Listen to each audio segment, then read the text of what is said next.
হেই everybody, চলেন বিষয়টা একটু দেখি। আসলেই হচ্ছে আমরা এর আগে শুনতে পাচ্ছিলাম যে হচ্ছে নাসির পাটোয়ারির নামে একটা মামলা হয়েছে। আসলে নাসির পাটোয়ারি এই মামলার কথা শুনে তার হচ্ছে মুখের ভাষা এবং হচ্ছে তার আচরণ কীরকম হয়েছে এবং সে কীরকম বক্তব্য দিয়েছে এই জিনিসটা দেখবো এই ভিডিওতে। তো চলেন, এ হচ্ছে নাসির। আচরণ করবেন না। তুমি কোন বাস? তুমি আসছো এখানে মামলা করতে?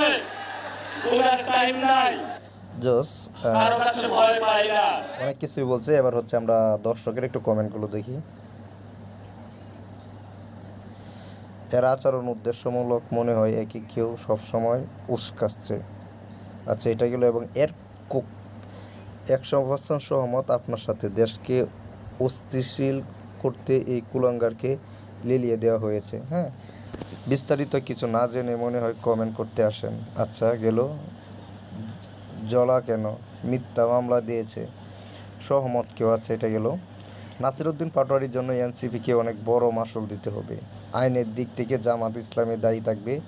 আমার মতে নাসিরউদ্দিন পাটোয়ারি দল থেকে বহিষ্কার করা হোক। এরপরে আরেকজন হচ্ছে যে এখানে কি কমেন্টটা করছে ওই জিনিসটা একটু অফ করে রাখি, অফ করে মজা নিই। আচ্ছা, সাবাস সিংহের বাচ্চা। আচ্ছা ঠিক আছে। কথায় কথায় খানে খায় পারিবারিক শিক্ষার অভাব।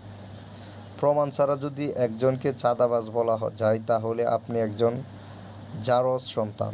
যদিও আমার কাছে প্রমাণ নাই। বাটপার কি বলে উব্বান, ওর চিকিৎসা প্রয়োজন। তারে বটবাহিনী উস্কে দিচ্ছে আর সে তাদের পাদে পা দিয়ে অস্থিরতা করার চেষ্টা করছে। আর সেই সুযোগটা নিবে বট আর গুপ্তরা।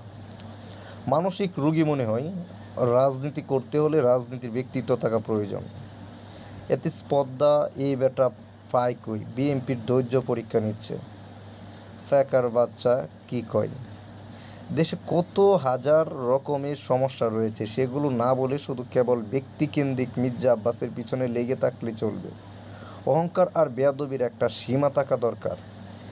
এর জন্ম সময় এর মুখে মধুর পরিবর্তে অন্য কিছু দেওয়া হয়েছিল। রাজনীতি আর বেয়াদবি এক জিনিস নয়। রাজনীতিক শ্রেষ্টাচার বহিঃব্রত কোনো কথা কাজ। ব্যক্তিগত আক্রমণ, ব্যক্তিগত চরিত্র হন, এটা কোনো রাজনীতির মধ্যে পড়ে না। এর বিরুদ্ধে অনেক আগে আইনগত ব্যবস্থা নেওয়া উচিত ছিল। হালায় একটা চাপাবাজ জামাত শিবির তাকে প্রমোট করছে। অপেক্ষা করুন, পরিমাণ দেখতে পাবেন। ঢাকা শহর আর এক হিরো আলম জন্মগ্রহণ করেছে। ভাই একে থামান, এর কথা শুনলে গা জ্বলে যায়। কী রে ডাবি নাসির, হঠাৎ এত গরম কেন রে? আচ্ছা দেখেন, হচ্ছে আমরা এই পর্যন্ত যে কমেন্টগুলো পড়লাম সবগুলোই হচ্ছে নাসিরউদ্দিনের বিরুদ্ধে। আসলে আপনি আমার ভিডিওর কমেন্টে বলে যাবেন যে আসলেই নাসিরউদ্দিন যে কাজটা করতেছে সেটা ঠিক করতেছে কিনা। আসলে মির্জা আব্বাস এবং নাসিরউদ্দিনের মধ্যে আপনার কোন পার্সনকে বেশি ভালো লাগে, এবং আপনি কি এটা বিনোদন হিসাবে নেন নাকি হচ্ছে আপনি দেশের একজন এমপি হিসাবে কি মির্জা আব্বাসকে সম্মান করেন এবং হচ্ছে তাকে ভালোবাসেন বা তাকে ভালোবাসতে চেষ্টা করেন বা তাকে একটা ভালো জায়গায় দেখতে চেষ্টা করেন, এবং নাসিরউদ্দিন পাটোয়ারিকে আপনি ভবিষ্যতে কোথায় দেখতে চান ওই জিনিসটা অবশ্যই কমেন্টে বলবেন। দেখা হচ্ছে নতুন ভিডিওতে।